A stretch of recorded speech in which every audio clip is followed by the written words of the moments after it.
You actually thought he kept you around for love? Oh, honey, look at you.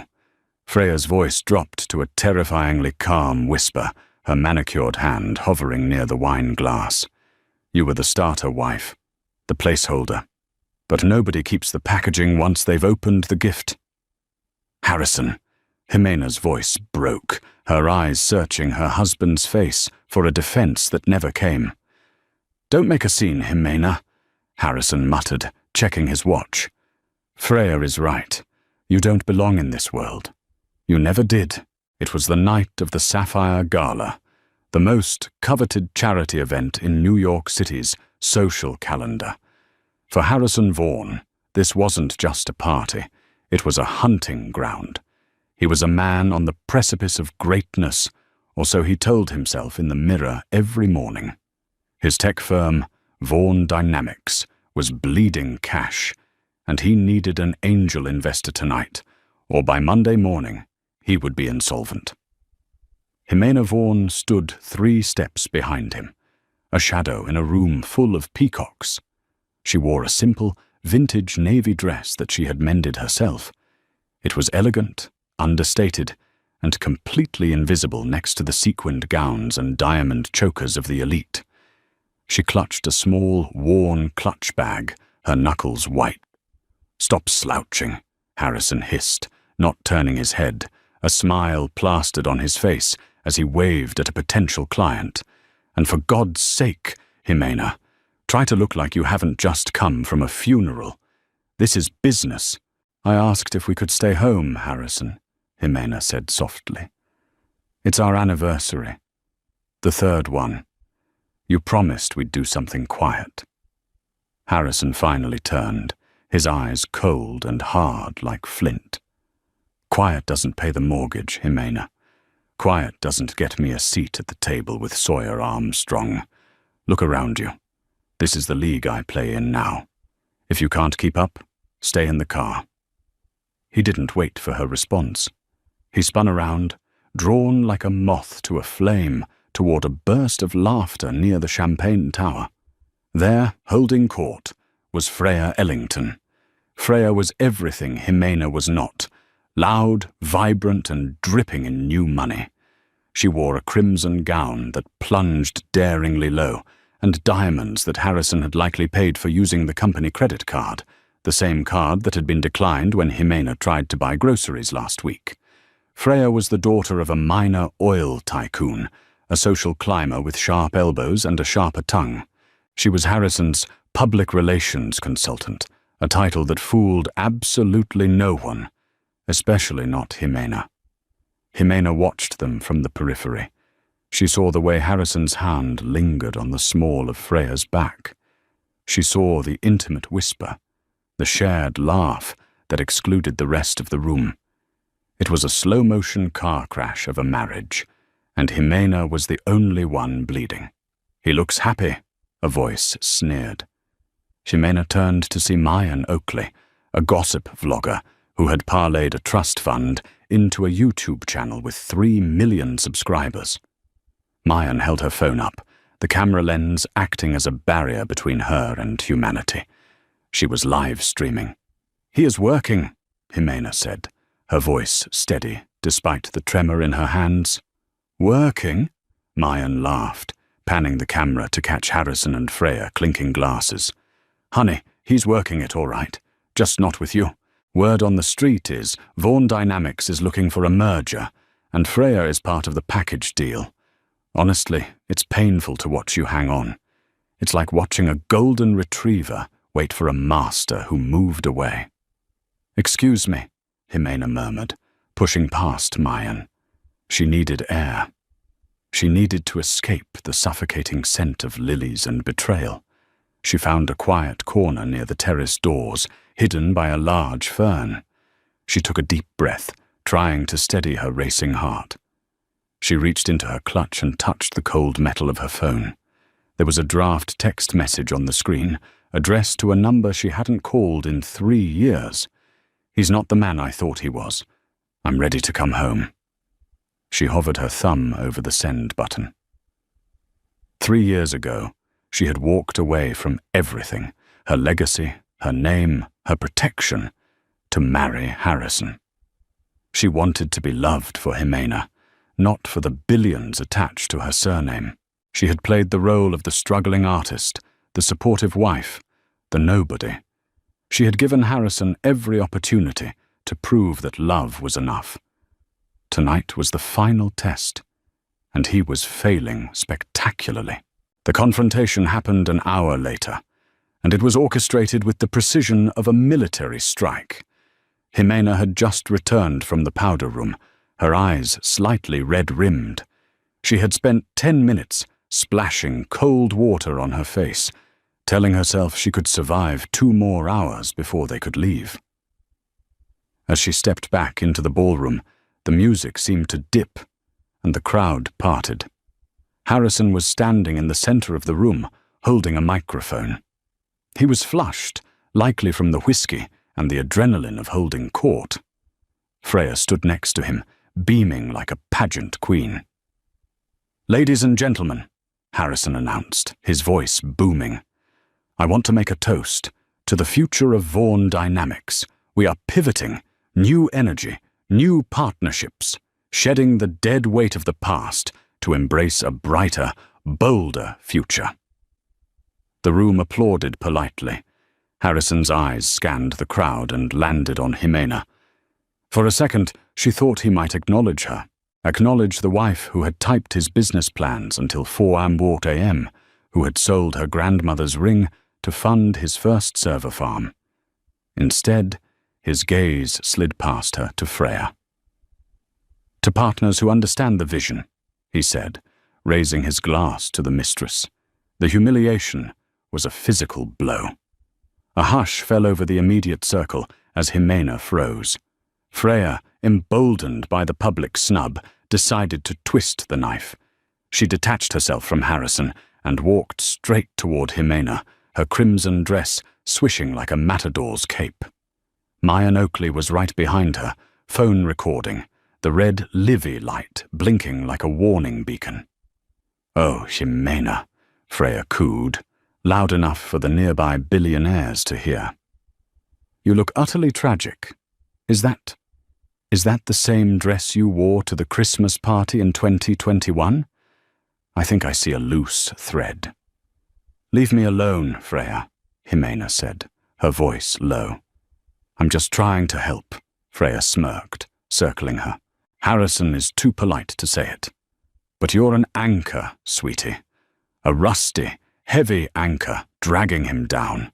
Look at this room. Look at these people. Do you really think you belong here? You're a mouse in a room full of lions. I am his wife," Heiress stated, though the words felt hollow even to her. "Title, not a job description," Freya laughed. "He's filing the papers on Monday, Heiress. Didn't he tell you? He wanted to wait until after the gala, so you wouldn't cause a scene.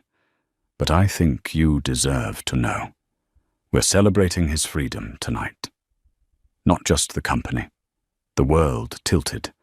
Heiress looked at Harrison. He was standing 10 feet away, watching. He heard every word. He didn't step forward. He didn't defend her. He just looked annoyed that she was still standing there. "Harrison," Heiress asked, her voice trembling. "Is that true?" Harrison sighed, swirling his scotch. "This isn't the place, Heiress. Is it true?" she demanded, a single tear escaping. "Yes," Harrison snapped, the veneer of politeness cracking. "God, look at you. You're crying in front of the investors. This is exactly why it doesn't work. You're weak, Heiress. You have no ambition, no drive, no status. I need a power couple dynamic. Freya opens doors. You just stand there." "I loved you when you had nothing," Heiress whispered. "And that's why you'll stay with nothing," Freya interjected, stepping between them. She reached out and patted Heiress's cheek, a gesture of supreme disrespect. "Don't worry. I'm sure Harrison will give you a nice severance package, maybe enough to buy a dress from this decade." The circle of onlookers chuckled. It was a cruel sound, the sound of the pack turning on the wounded. Mayan Oakley was narrating into her phone. "Guys, are you seeing this? The crying wife gets dumped live at the Gala. This is brutal. Real Housewives vibes." Jimena stood there, the tears falling freely now. She felt stripped bare, her heart excavated and displayed for amusement. The man she adored had sold her out for a chance to sit at the cool kids' table. "Please," Jimena said, one last plea to the man she married. "Let's just go home and talk." "Go home, Jimena," Harrison said coldly, turning his back on her. "I have guests to entertain. Prescott will call you a cab." Prescott. The name triggered something. Not Harrison's hired driver, but the name of the man who had raised her when her father was too busy building an empire. Jimena looked at Harrison's back. She looked at Freya's triumphant smirk. She looked at the red light on Mayan's phone. Something inside Jimena broke. But it wasn't a collapse. It was the breaking of a dam. The tears stopped. It wasn't a gradual drying up. It was an instant cessation, as if a valve had been shut off. Jimena blinked, clearing her vision. She reached into her clutch, pulled out a silk handkerchief, and dabbed her eyes with a precision that was suddenly devoid of emotion. She straightened her spine. The slouch was gone. Her chin lifted, revealing a neckline that was regal, almost statuesque. The transformation was subtle, but the temperature in the immediate vicinity seemed to drop 10 degrees. Freya, who was already turning away to celebrate her victory, paused. She sensed the shift. The mouse had stopped shivering. Jimena didn't look at Harrison. She looked past him, toward the grand entrance of the ballroom. She pulled out her phone, her movements fluid and authoritative. She didn't text this time. She dialed. "I'm ready," she said into the phone. Her voice was no longer soft. It was the voice of someone who gave orders that changed stock prices. "Bring them in, all of them. And tell Mason I want the acquisition papers ready in 5 minutes." She hung up and dropped the phone back into her clutch. "Who are you calling?" Freya asked, a flicker of uncertainty crossing her face. "Your mother to come pick you up?" Jimena finally looked at Freya. Her eyes, previously warm and brown, were now hard obsidian, in a manner of speaking. Suddenly, the heavy double doors of the ballroom swung open with a force that rattled the sconces. The room went silent. Walking through the doors was not a waiter, nor a late guest. It was a phalanx of 6 men in black suits, wearing earpieces. They moved with the synchronized lethality of Secret Service agents. They parted the crowd, creating a wide lane down the center of the ballroom. Behind them walked a man who made the billionaires in the room look like middle managers. It was Sawyer Armstrong. The room gasped. Sawyer Armstrong was the titan of industry, the man who owned half the city's skyline, a recluse who rarely attended galas unless he was buying the hotel. He was Harrison's idol, the man Harrison had been desperate to meet all night. Harrison's jaw dropped. He straightened his tie, panic and excitement warring in his eyes. "Sawyer Armstrong," he whispered to Freya. "If I can get 5 minutes with him." Harrison stepped forward, blocking the path, extending his hand. "Mr. Armstrong, what an honor. I'm Harrison Vaughan, CEO of Vaughan Dynamics. I'd love to—" Sawyer Armstrong didn't even break stride. He didn't look at Harrison. He walked through him as if he were a ghost, his shoulder checking Harrison so hard the younger man stumbled back, spilling his drink onto Freya's red dress. "Hey!" Freya shrieked. Sawyer ignored her. He walked straight to the corner where Jimena stood. The room held its collective breath. Why was the Titan approaching the crying, discarded wife? Sawyer stopped 3 feet in front of Jimena. The 6 bodyguards formed a perimeter, their backs to the center, facing the crowd, pushing Mayan Oakley and her camera back. Sawyer Armstrong, the man who never bowed to anyone, slowly lowered his head. It was a bow of deep, deferential respect. "Miss Sterling," Sawyer said, his voice carrying in the silent room, "your father sends his regards. The family jet has landed. Mason and the rest of the board are 3 minutes out." Harrison froze. The glass slipped from his fingers and shattered on the marble floor. Sterling. The name hung in the air like a guillotine blade. The Sterlings were not just rich, they were American royalty. They were the kind of wealth that whispered, while Harrison's wealth shouted. They owned shipping lines, tech conglomerates, and, if rumors were true, a good portion of the federal debt. "Thank you, Sawyer," Jimena said. Her voice was cool, aristocratic. She looked at the man who had just bowed to her. "I apologize for the scene. My husband, soon-to-be ex-husband, was just explaining his views on value and status." Harrison's face went pale. The blood drained from his extremities. He looked at Jimena, really looked at her, and saw the resemblance he had missed for 3 years. The nose, the jawline. It was the face he had seen in Forbes magazine, usually next to her brother Mason Sterling, the ruthless corporate shark known as the Butcher of Wall Street. "Jimena?" Harrison choked out. "Sterling, but you said your parents were farmers." Jimena turned to him, a small, sad smile playing on her lips. "They are. They own the largest agricultural conglomerate in the Southern Hemisphere, Harrison. I told you they worked the land. I never said they did it with a plow." Freya, sensing the shift in power, tried to salvage the situation. "So what? She has a rich daddy. That doesn't change the fact that she's a frumpy." "I would choose your next words very carefully, Miss Ellington," Sawyer interrupted, turning to face her. His voice was like grinding gravel. "You are speaking to the majority shareholder of the bank that holds the mortgage on your apartment, and the primary investor in the network that airs your little social climbing escapades." Freya's mouth snapped shut. "They're here," Jimena said, looking toward the door.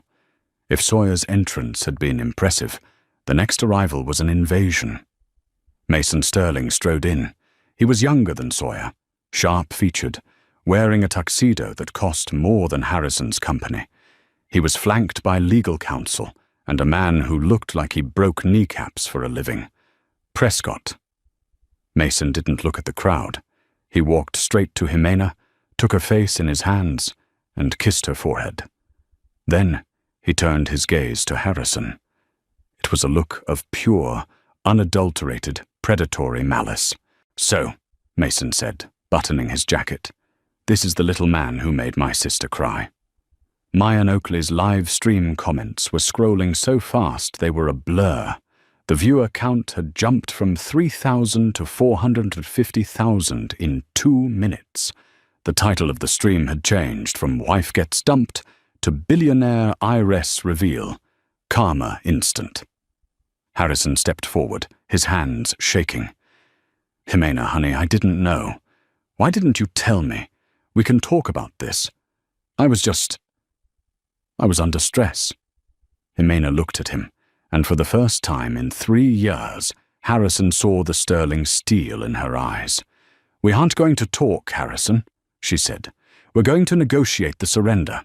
The silence in the grand ballroom was absolute, a stark contrast to the clinking glasses and murmured gossip of 10 minutes prior. The air conditioning hummed, sounding like a roaring engine in the quiet. Harrison Vaughan stood frozen, his hand still half extended toward a wife he suddenly didn't recognize. Mason Sterling didn't blink. He stepped closer to Harrison, invading his personal space with the casual arrogance of a man who owned the building. "You mentioned negotiating, Harrison. But generally, negotiations happen between equals. You are not my equal. You are a liability I am about to write off." I don't understand," Harrison stammered, his eyes darting between Jimena and Mason. "Jimena, tell them about us. We're a team. I built Vaughan Dynamics for us. You built it with my money, Jimena said. Her voice was quiet, but it carried the weight of a gavel strike. Harrison laughed nervously, a high-pitched, jagged sound. Your money? Honey, you worked as a barista when we met. You mend your own clothes. Sawyer Armstrong stepped forward, opening a leather portfolio he had retrieved from one of the bodyguards. He pulled out a single, thick document. Mr. Vaughan, are you familiar with Aurora Holdings? Of course, Harrison said, sweating now. They're our silent seed investor. They kept us afloat during the liquidity crisis last year. I've been trying to get a meeting with their CEO for months. You're looking at her, Sawyer said, gesturing to Jimena. The color drained from Harrison's face so completely he looked like a wax figure. What? Jimena is the sole beneficiary of the trust that funds Aurora Holdings, Sawyer explained, his tone clinical. She has been funding your little CEO cosplay for 3 years. Every time you failed, every time you overspent on marketing, every time you needed a bailout, she signed the check. She didn't want you to know because she wanted you to feel like a man. She wanted you to believe you did it on your own. And how did you repay her? Mason interrupted, his voice dropping to a dangerous growl. You used the company credit card, backed by her capital, to buy that rhinestone collar for your pet poodle over there. Mason pointed a finger at Freya without even looking at her. Freya flinched physically. I didn't know, Harrison whispered. The realization was crushing him. The angel investor he had been desperate to impress tonight wasn't a stranger. It was the wife he had just publicly discarded. Ignorance is not a defense, Harrison, Jimena said. She stepped closer, looking at the man she had loved. I wanted to see if you could build something real. I wanted to see if you had character. But you don't build, Harrison. You just consume. You consumed my patience, my love and my money. But the merger, Harrison pleaded, grasping at straws. The deal with Tech Global. If we close that tonight, none of this matters. We'll be rich. I can pay you back. Mason smirked. It was a terrifying expression. Prescott, show him. Prescott, the imposing man standing by the door, stepped forward and tapped his tablet. The large projection screen behind the stage, which was meant to display the Vaughan Dynamics logo, flickered. It changed to a live stock ticker. Vaughan Dynamics, VDYN. Suspended. What did you do? Harrison shrieked. I made a phone call, Mason said, checking his nails. We triggered the bad actor clause in the Aurora contract. As of 3 minutes ago, the board has been dissolved. You have been removed as CEO effective immediately for misappropriation of funds and gross misconduct. The assets are frozen. The merger is dead. You can't do that, Freya screamed, stepping forward. He's the founder. You can't just take his company. Sawyer Armstrong turned to Freya, looking at her with the mild curiosity one might show a bug on a windshield.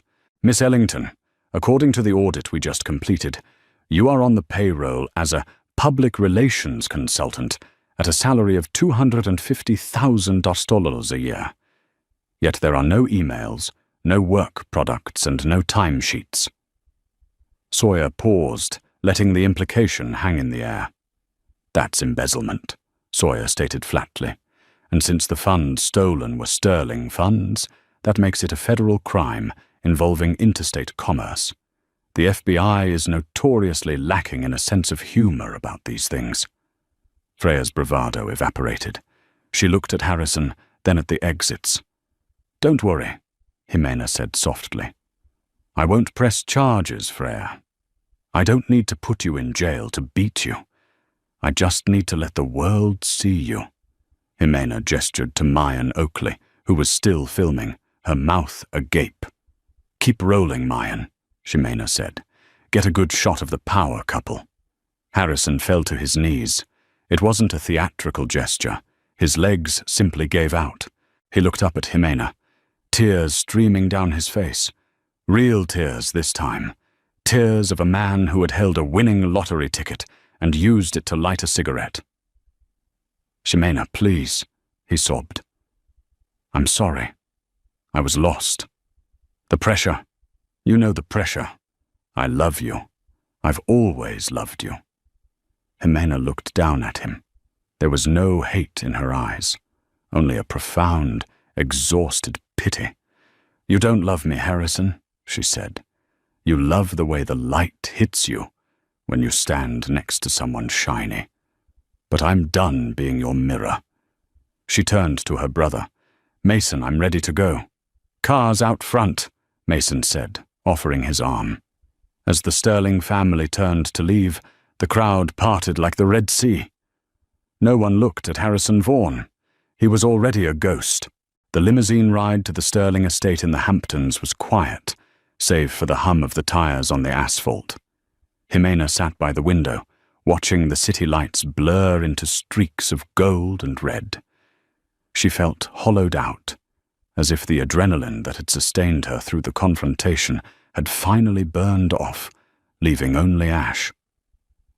Mason sat across from her, scrolling through his tablet. "You're trending," he said quietly. #1 worldwide. Twitter, TikTok, YouTube. It's everywhere." "I don't want to see it," Jimena whispered. "You need to know the landscape," Mason insisted gently. Maya Oakley's stream hit 4.5 million concurrent viewers before you even left the building. The clip of you saying, "I'm done being your mirror," has been remixed 2,000 times in the last hour. He turned the tablet around. The internet had reacted with the swift, merciless justice of a hive mind. The hashtag Sterling Reveal was dominating. But it wasn't just support for Jimena. It was the forensic dissection of Harrison and Freya. They found Freya's high school yearbook, Mason noted dryly. Apparently, her oil tycoon father actually manages a gas station in Tulsa. Not that there's anything wrong with that, but she's been claiming to be descended from the Rockefellers. Jimena closed her eyes. "It's cruel." "It's karma," Mason corrected. "They built their lives on perception, Jimena. They lived for the audience. Now the audience is booing. You can't ask for the spotlight and then complain when it reveals your flaws." Back at the Pierre, the situation had deteriorated into chaos. Harrison sat on the edge of the stage, a glass of warm whiskey in his hand. The room was empty now, save for the cleaning staff sweeping up the confetti from the celebration that never happened. The investors had fled the moment Sawyer Armstrong mentioned audit. Freya was pacing frantically, clutching her phone. "They cancelled my brand deals," she shrieked, staring at her screen. "Lux Skin just emailed me. They're dropping me for conduct unbecoming. Harrison, do something. Fix this." Harrison looked up, his eyes dead. "Fix it? I don't even have a ride home, Freya. The company car was leased in Aurora's name. Prescott took the keys." "You're useless," Freya spat. "I wasted 2 years on you. You told me you were the next Elon Musk." "And you told me you loved me," Harrison muttered. "But I guess we were both lying." Freya stopped pacing. She looked at Harrison, then at her phone, where the comments were rolling in by the thousands, calling her a homewrecker, a fraud, a Temu Freya. She needed a pivot. She needed a new narrative. She raised her phone, switched the camera to selfie mode, and hit record. "Hey guys," she said, her voice instantly shifting to a tearful, victimized wobble. I wanted to come on here and speak my truth. I was manipulated. Harrison told me his marriage was over. He told me she was abusive. I didn't know she was a Sterling. I'm a victim here too." Harrison watched her, a bitter laugh bubbling up in his chest. Even now she was hustling. "It won't work," Harrison said. Freya ignored him, continuing her performance for the unseen millions. Suddenly, Harrison's phone buzzed. It was a notification from his bank. Alert. Joint checking account ending in 4490 has been frozen by court order. Alert.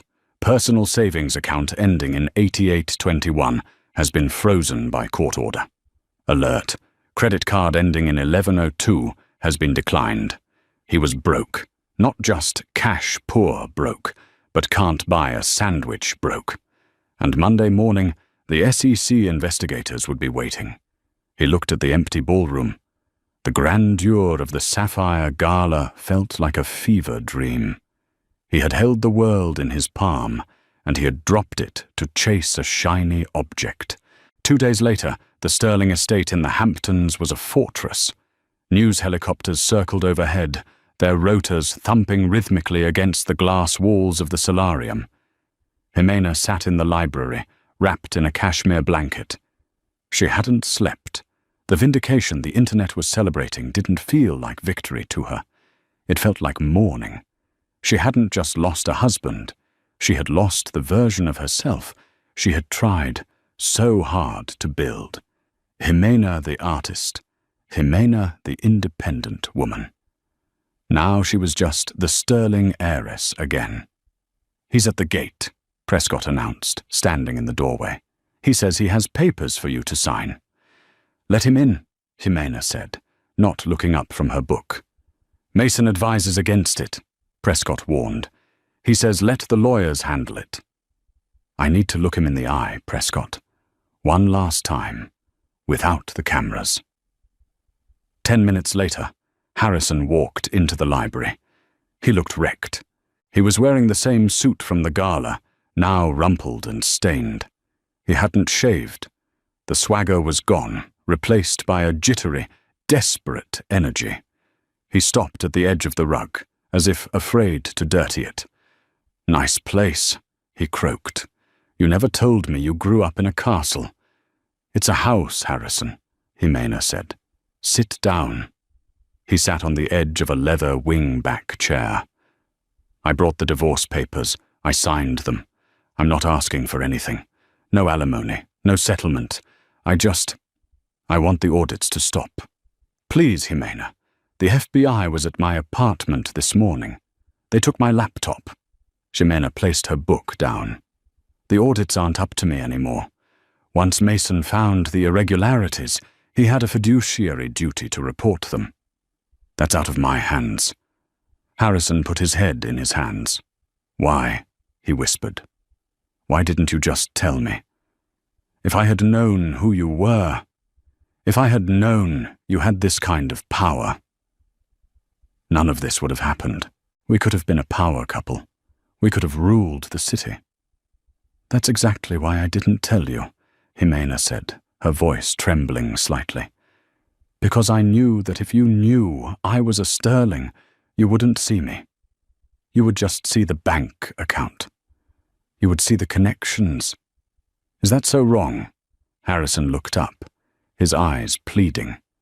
"To want to be successful? To want to win?" "It's not wrong to want to win, Harrison. It's wrong to treat people like rungs on a ladder." Jimena stood up and walked to the window, looking out at the manicured gardens. "I gave you a gift, Harrison. I gave you the chance to be loved for who you were, not what you could provide. I paid the bills so you could chase your dream. I cooked your meals. I listened to your pitches. I loved you. Just you." She turned back to him, tears welling in her eyes. "And the moment you thought you found a better deal, a shinier option, you threw me away like trash. You didn't leave me because you fell out of love. You left me because you thought I was low-value inventory." Harrison opened his mouth, but no words came. The truth of it hung in the air, undeniable. "I tested you," Jimena admitted, "and maybe that was unfair. Maybe secrets are poison. I own that. I lied to you every day for 3 years by omission. I'm not a saint, Harrison, but my lie was about protection. Your lie was about exploitation." I can change, Harrison said, though he didn't sound convinced. I can be the man you wanted. No, you can't, Jimena said sadly.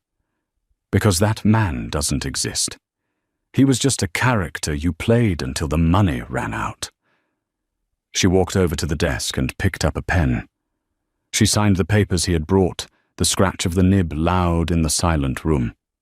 Here, she said, sliding the papers across the mahogany. You're free. You have your freedom, Harrison. That's what you toasted to at the gala, wasn't it? Harrison took the papers. His hands were shaking. What happens to me now? That's up to you, Jimena said. But I suggest you start by learning how to make your own coffee. Prescott will see you out. Harrison stood up. He lingered for a moment, looking at the woman who could have given him the world if he had just been decent. He realized with a sickening lurch that he had held the winning hand and folded. He walked out of the library, past the shelves of first editions and the priceless art. As the heavy oak doors closed behind him, Jimena finally let out the breath she had been holding. She wasn't happy. She wasn't triumphant. But for the first time in 3 years, she was clean. The lie was over. She picked up her phone. There was a text from Sawyer Armstrong. Board meeting at 9 a.m. tomorrow. We need to discuss the restructuring of Vaughn Dynamics. And Jimena, wear the red suit. It's time you sat at the head of the table. Jimena looked at the message. She typed back. I'll be there. She wasn't the crying wife anymore. She was Jimena Sterling, and she had a company to run. 6 months had passed since the Sapphire Gala, but for Harrison Vaughn, time had become a viscous, suffocating loop of mediocrity.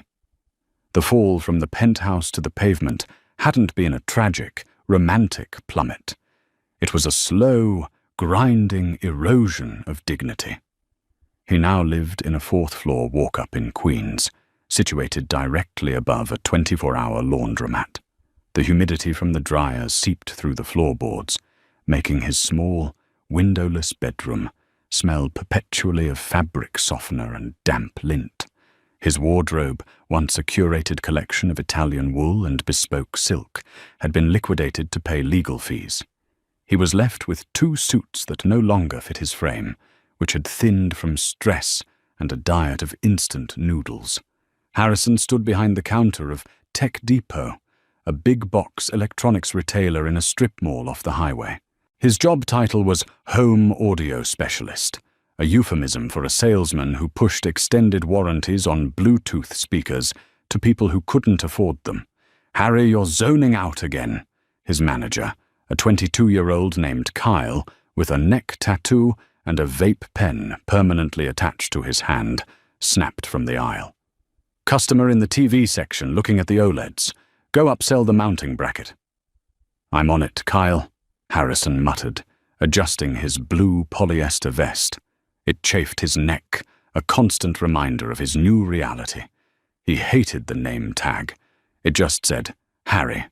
No surname, no CEO title, just Harry. As he walked toward the wall of televisions, the 85-inch screens were all tuned to the same financial news network.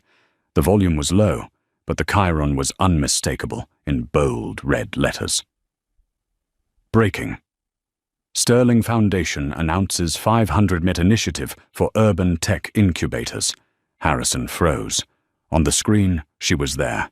Jimena. She looked nothing like the woman he had discarded.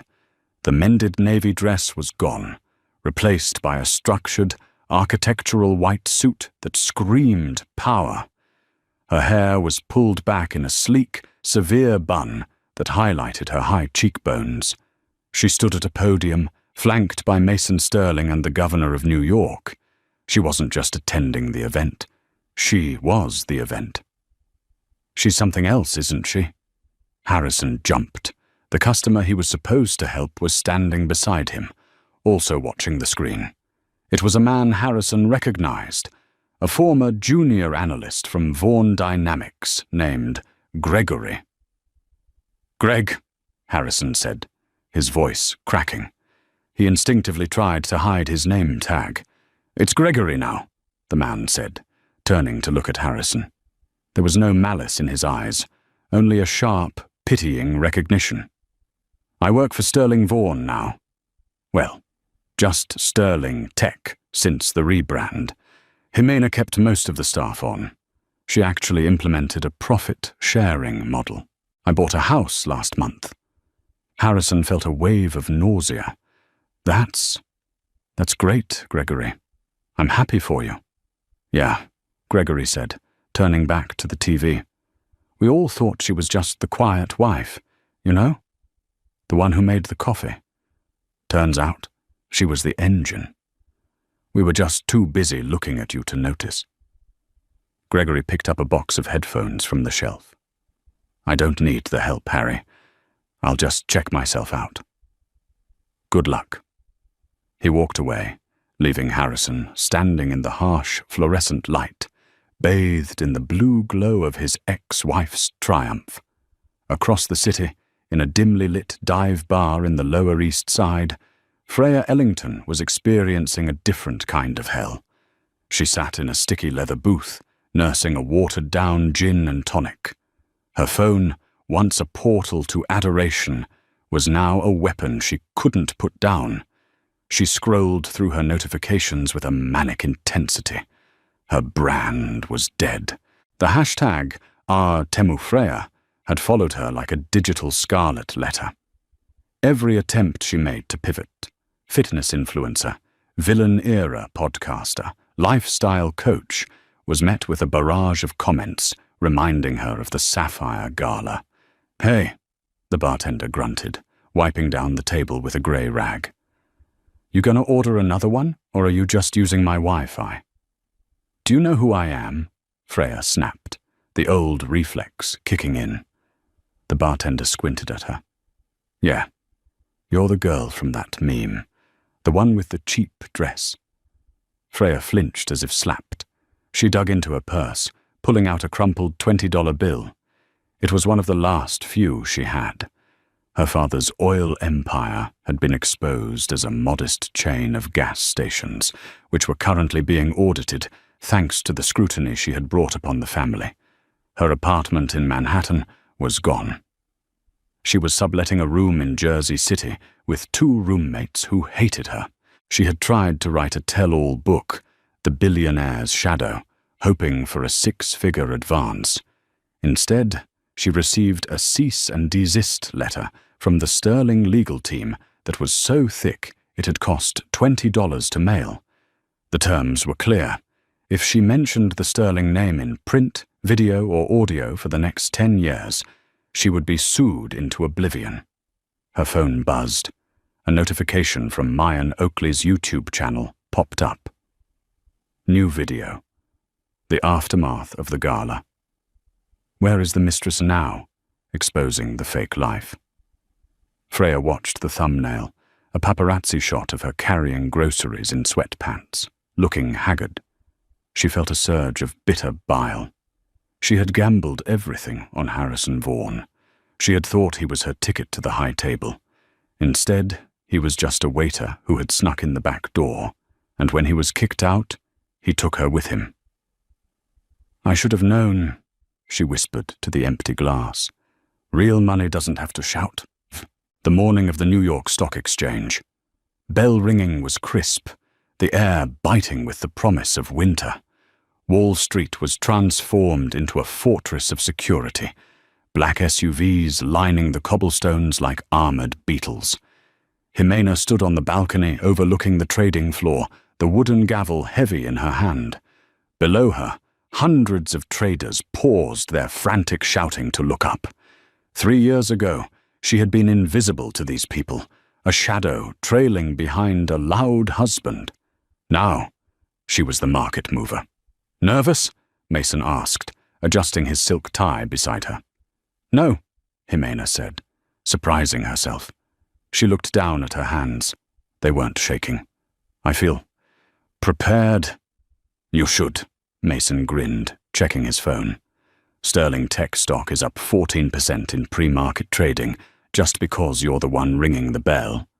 The market loves a redemption arc, Jimena. But more than that, they love competence, and you've shown them plenty of that. Sawyer Armstrong stood a few feet behind them, ever the sentinel. He gave a rare, curt nod. "It's time, Miss Sterling." Jimena stepped forward. She didn't look at the cameras. She looked at the digital clock counting down. When it hit 9:30 a.m., she brought the gavel down. The sound was deafening, a clangor of commerce and power that reverberated through the hall. The floor erupted in cheers. Jimena smiled, not the shy, apologetic smile of the past, but a smile that reached her eyes. Later that afternoon, seeking a moment of normalcy, Jimena decided to walk a few blocks to her favorite coffee shop near Trinity Church. Prescott shadowed her from a discreet distance, his eyes scanning the crowd for threats. The city felt different now that she owned her space in it. The buildings didn't loom over her. They stood as peers. She checked her phone. Emails from investors, a text from her mother in Argentina, and a request for a Vogue cover shoot. She turned a corner, distractedly adjusting her scarf, and nearly collided with a man rushing out of the subway station. He was clutching a grease-stained paper bag, his head down against the wind. "I'm so sorry, I wasn't the man started, his voice rough. He stopped. Jimena stopped. The bustling noise of lower Manhattan seemed to drop away, leaving them in a bubble of suffocating silence. It was Harrison. He looked older. The grey at his temples, which he used to meticulously dye, was now prominent and wiry. His skin was sallow, lacking the expensive facials and weekend spa trips. He wore a suit that was clearly off the rack, the shoulders slightly too wide, the fabric synthetic and shiny. "Jimena," he breathed, the name escaping him like a prayer.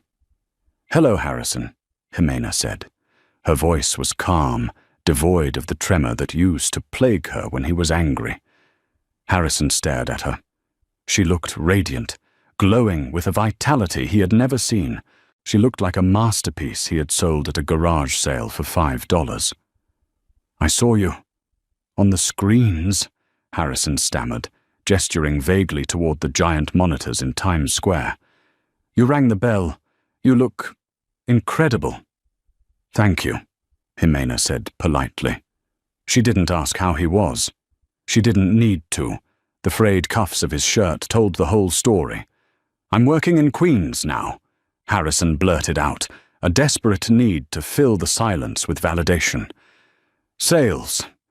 It's a grind, obviously. But I'm leading the regional team in numbers this month.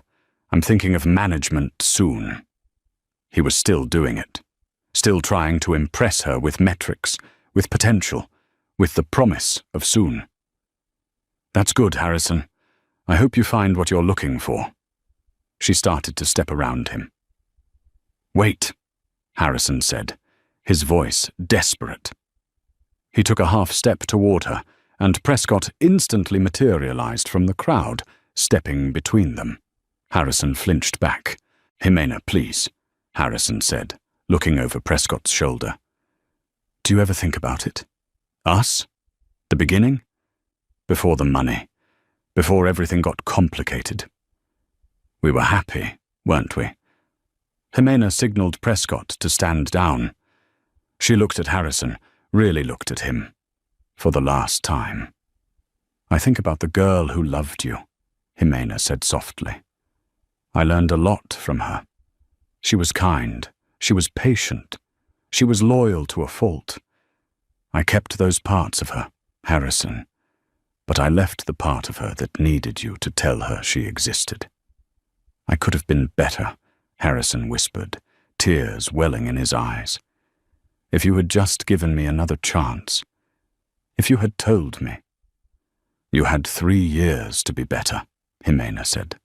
"You didn't want to be better. You wanted to be famous. And now you are." She nodded to Prescott.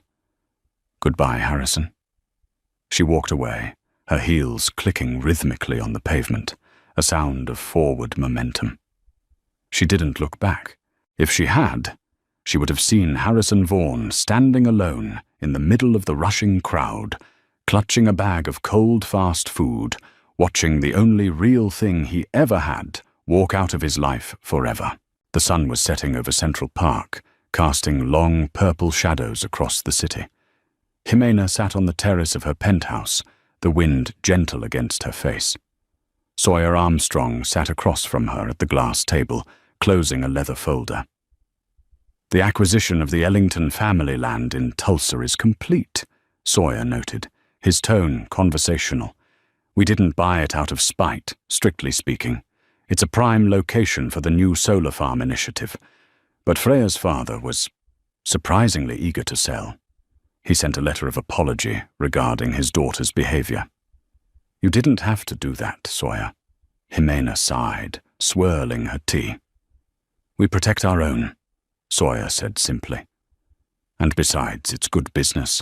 The land was undervalued." Mason walked onto the terrace, carrying 2 glasses of vintage red wine. He handed one to Jimena and sat on the railing, looking out at the skyline. "To the future," Mason toasted, "and to the fact that Mayan Oakley is currently streaming a 20-minute apology video because our legal team threatened to demonetize her entire network for defamation." Jimena smiled, but she didn't drink immediately. She looked at her brother, then at Sawyer, the men who had protected her when she couldn't protect herself. "Do you know what the worst part really was?" Jimena asked, her voice reflective. "The humiliation at the gala," Mason guessed. "The betrayal," Sawyer offered. "No," Jimena said, shaking her head. "The worst part was that I believed him. When he told me I wasn't enough, when he told me I was packaging or a placeholder, I believed him. Even with the sterling name, even with the billions in the trust, I let him define my worth. I let a man who didn't know himself tell me who I was." She took a sip of the wine. It tasted rich and complex, like the life she was reclaiming. "That's the real tragedy," she continued. "Not that he cheated, but that he made me doubt my own value. Money can buy companies, Mason. It can buy silence. It can buy justice. But it can't buy the feeling of being enough. I had to build that myself, brick by brick, after he tore it down." Mason put a hand on her shoulder, squeezing gently. "And you did. You stood in that ballroom and you took your power back. That's why people are cheering, Jimena. Not because you're rich, but because you stood up." "I'm ready for the next chapter," Jimena said, her eyes fixed on the horizon, where the lights of the city were beginning to twinkle. No more hiding. No more tests. Just truth. Below them, the city hummed with energy. Somewhere in Queens, a light flickered in a small apartment above a laundromat. Somewhere in a dive bar, a woman argued over a tab. But up here, in the clear, cold air, Jimena Sterling finally breathed free. The story of Jimena and Harrison isn't just a high-stakes drama about a billionaire heiress and a cheating husband. It's a mirror held up to the transactional nature of modern relationships. Harrison Vaughan viewed love as a marketplace. He tried to trade up, thinking he was acquiring a better asset in Freya, only to realize too late that he had discarded a priceless original for a cheap forgery. Jimena's journey reminds us of a critical lesson. Your worth is intrinsic, not external. No amount of validation from a partner and no amount of mockery from a rival can change who you are. Harrison failed the character test, not because he was poor, but because he was empty. And when the truth finally came out, as it always does, karma didn't miss. If you enjoyed this story of justice, heartbreak, and ultimate redemption, please hit that like button. It really helps the channel grow. What do you think? Was Jimena right to hide her identity, or should she have told him sooner? Let me know your thoughts in the comments below.